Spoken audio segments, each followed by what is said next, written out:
दांत गए स्वाद गया, इस बात में ज़रा भी दो राय नहीं है।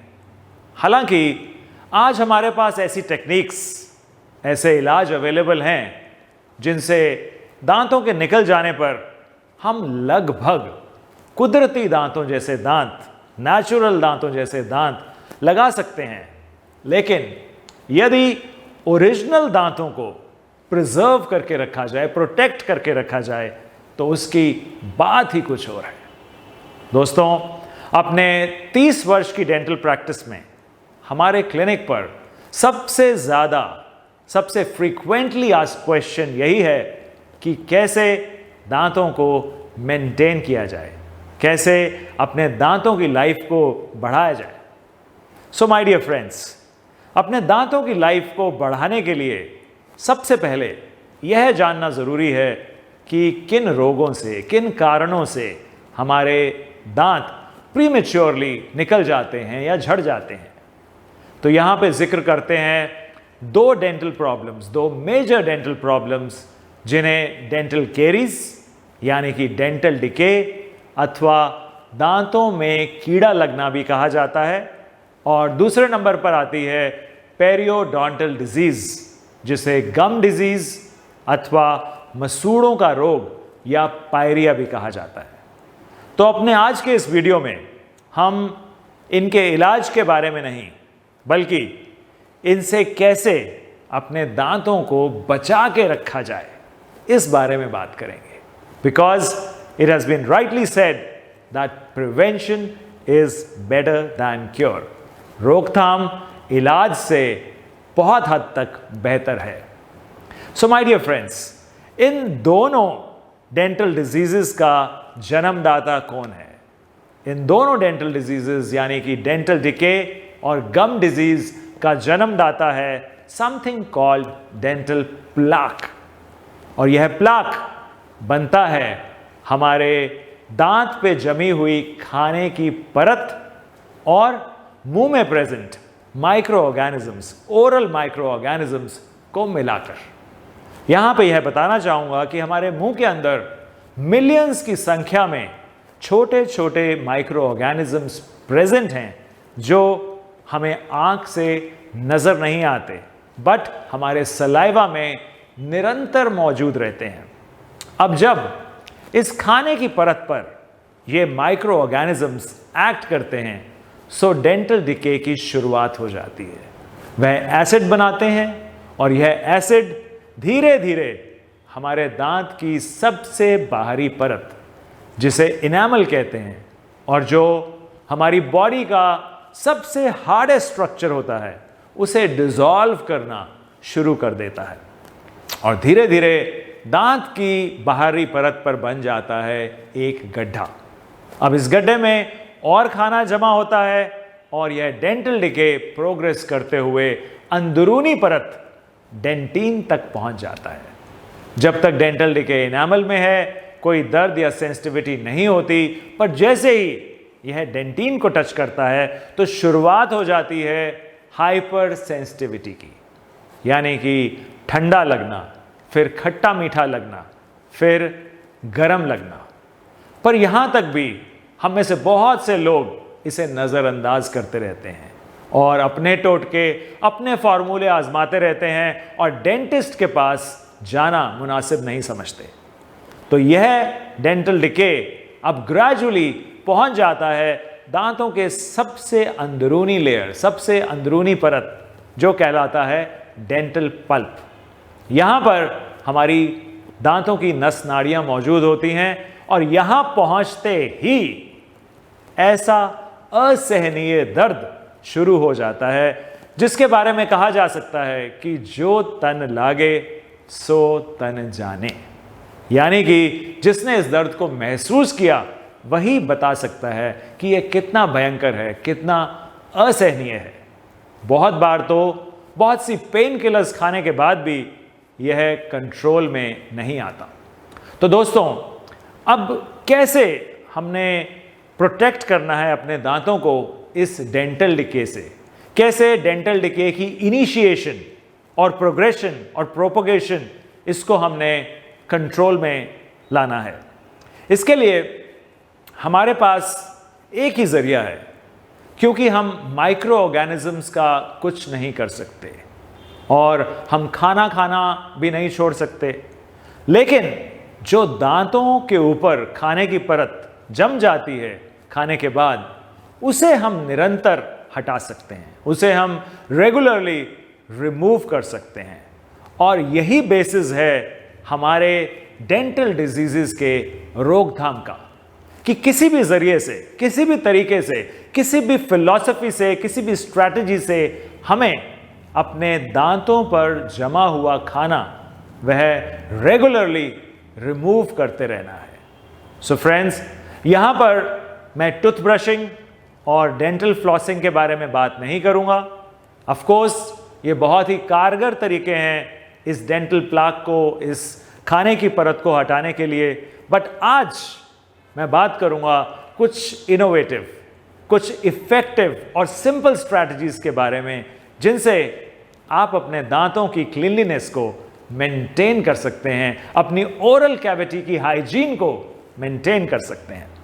तो ये वो स्ट्रैटेजीज हैं जिनके बारे में कहा जा सकता है कि हींग लगे ना फटकरी और रंग आए चोखा।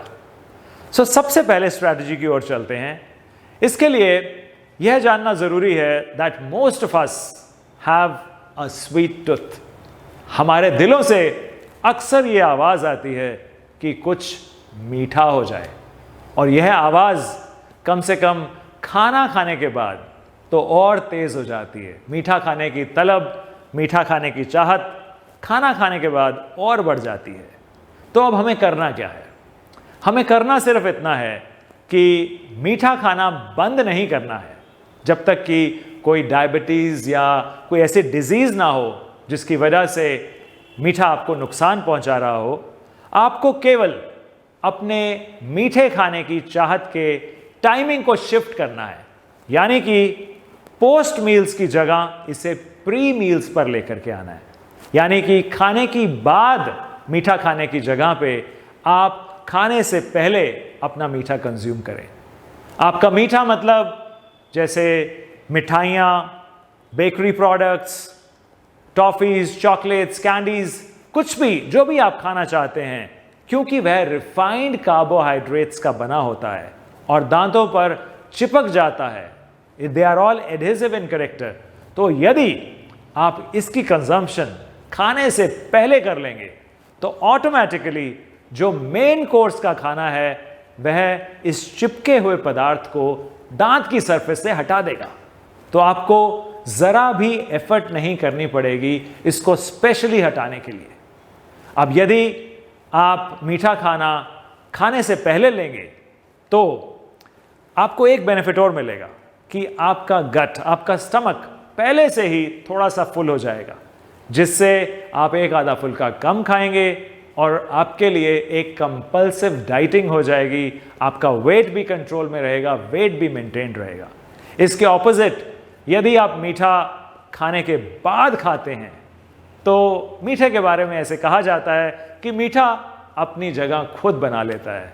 सो ऑटोमेटिकली आप कुछ थोड़ी सी ओवर ईटिंग कर बैठते हैं।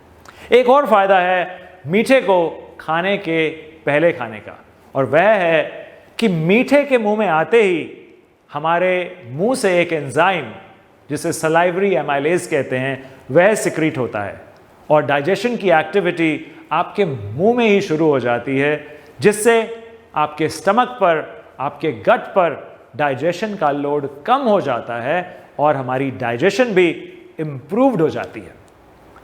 पर आप में से कुछ लोग ऐसा भी कहेंगे कि मीठा और वो भी खाने से पहले, ये बात कुछ जमी नहीं। तो उनके लिए एक और इफेक्टिव स्ट्रैटेजी है कि आप अपनी रिफाइंड कार्बोहाइड्रेट्स वाले मीठे को उससे शिफ्ट करके आप सिंपल कार्बोहाइड्रेट्स वाला मीठा खाना शुरू करें। आप अपनी मिठाइयों को, अपने बेकरी प्रोडक्ट्स को छोड़ करके आप स्विच ओवर कर जाइए एक मीठे फ्रूट या वेजिटेबल के ऊपर। अब यह मीठा फ्रूट जैसे कि एप्पल, जैसे कि संतरा, जैसे कि चीकू या गन्ना, इसमें ना केवल आपको मीठेपन का एहसास मिलेगा, इसके साथ साथ इसमें प्रेजेंट फाइबर्स आपके दांतों को भी साफ रखेंगे। तो आपके मीठे की तलब भी पूरी हो जाएगी और साथ के साथ यह आपके दांतों से चिपकेंगे नहीं, because they are not adhesive in character. अब तीसरी इफेक्टिव स्ट्रैटेजी जिससे आप अपनी ओरल हाइजीन को, अपने मुंह को साफ रख सकते हैं, वह है to reduce the number of exposures of food. दोस्तों, हम में से बहुत से लोग स्नैकिंग के आदी हैं। हम में से बहुत से लोग दिन भर चढ़ते रहते हैं। इससे पहले कि हमारा सलाइवा, हमारी जीभ खाने की परत को उतार दे, हम एक और एक्सपोजर द्वारा एक और खाने की परत को दांत पर चढ़ा देते हैं। और इसका रिजल्ट ये होता है कि हमारे माइक्रो ऑर्गेनिजम्स को निरंतर रॉ मटेरियल अवेलेबल रहता है एसिड प्रोड्यूस करने के लिए। So by reducing the number of exposures of food, आप यह दांतों की परत को जमने से रोक सकते हैं। In the end, I would like to say that आपके दांतों की सेहत की कुंजी आपके अपने हाथों में है। यदि हम गाड़ी को भी अच्छी तरह से मेंटेन नहीं करते तो उसे मैकेनिक के पास ले जाना पड़ता है, और यह बात हमारे दांतों के लिए भी उतनी ही सच है। यदि हमारी maintenance up to the mark नहीं होती सो हमें डेंटिस्ट के पास जाना पड़ता है। तो यदि इन 3 इफेक्टिव स्ट्रैटेजीज को आप अपने जीवन में उतारेंगे, उन्हें रेगुलर प्रैक्टिस करेंगे, उन्हें एक सेकंड नेचर बनाएंगे, तो आपके दांतों की लाइफ में डेफिनेटली इजाफा होगा। There will be increase in the longevity of your teeth, और आप गर्व से, कॉन्फिडेंस से ये कह सकेंगे कि मेरे दांत जिंदगी के साथ भी और जिंदगी के बाद भी। तो this was the first in the series of lectures on preventive dentistry. अगले लेक्चर में, अगली डिस्कशन में हम बात करेंगे डेंटल फ्लॉसिंग और टूथ ब्रशिंग के बारे में। And friends, if you like the video, please do share it with your relatives and friends, and don't forget to subscribe to our channel. This is Dr. Deepak Arora signing off for the time being until we meet next week again with another life enhancing video. Thank you so much.